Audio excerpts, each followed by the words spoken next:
সমগ্র অসম জুড়ে নেশার সামগ্রী ড্রাগসের বিরুদ্ধে রণংদেহী মেজাজে রয়েছে পুলিশ। এদিকে কাছাড়ের কাটিগড়ায় বিগত কদিন থেকে লাগাতার ড্রাগস বিরোধী অভিযান অব্যাহত রেখেছে পুলিশ। শনিবার সন্ধ্যায় হাফলং পুলিশের এক বিশাল দল কাটিগড়ার চৌরঙ্গি থেকে 3 ড্রাগস পাচারকারী সহ 4টি সাবানের বাক্স ভর্তি সন্দেহজনক হেরোইন ও একটি অল্ট্রো গাড়ি উদ্ধার করতে সক্ষম হয়েছে।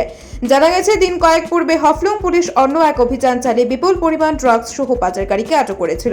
এরই সূত্র ধরে শনিবার সন্ধ্যায় ফের এক অভিযান চালিয়ে বিরাট সফলতা পায় হাফলং পুলিশ।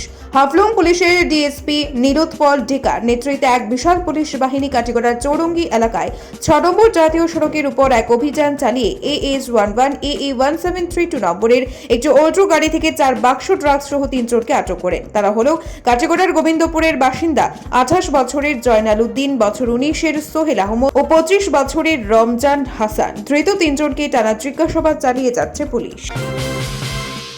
সমগ্র অসম জুড়ে নেশার সামগ্রী ড্রাগসের বিরুদ্ধে রণংদেহী মেজাজে রয়েছে পুলিশ। এদিকে কাছাড়ের কাটিগড়ায় বিগত কদিন থেকে লাগাতার ড্রাগস বিরোধী অভিযান অব্যাহত রেখেছে পুলিশ। শনিবার সন্ধ্যায় হাফলং পুলিশের এক বিশাল দল কাটিগড়ার চৌরঙ্গি থেকে 3 ড্রাগস পাচারকারী সহ 4টি সাবানের বাক্স ভর্তি সন্দেহজনক হেরোইন ও একটি অল্ট্রো গাড়ি উদ্ধার করতে সক্ষম হয়েছে।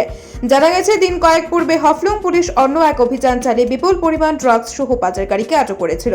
এরই সূত্র ধরে শনিবার সন্ধ্যায় ফের এক অভিযান চালিয়ে বিরাট সফলতা পায় হাফলং পুলিশ।